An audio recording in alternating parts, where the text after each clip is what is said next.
Hello guys, welcome to my channel Trading Chart Patterns. Now I'm analyzing this stock EU Small Finance Bank. If you watch this stock closely, it is actually taking support of 1339 to 1335 rupees. Okay, so today it has actually shown some sort of a weakness towards downside. Okay, so tomorrow let's see if the stock manages to give a breakout above this level, then you can buy, or if it starts to take resistance at this level of 1367.68, then you can consider setting this stock for further downside targets. Okay, why I am saying for the downside targets, because let us say if you'll watch this stock in daily time frame, you will find out that the RSI is actually not making higher highs. Okay, RSI is actually trying to go towards downside. Okay, there is a divergence in daily time frame, there is a divergence in 35-minute time frame as well.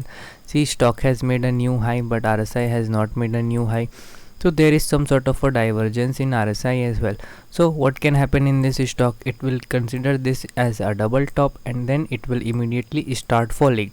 So this level of 1373 to 1369.68 rupees, this will act as a huge resistance for this stock AU Small Finance Bank.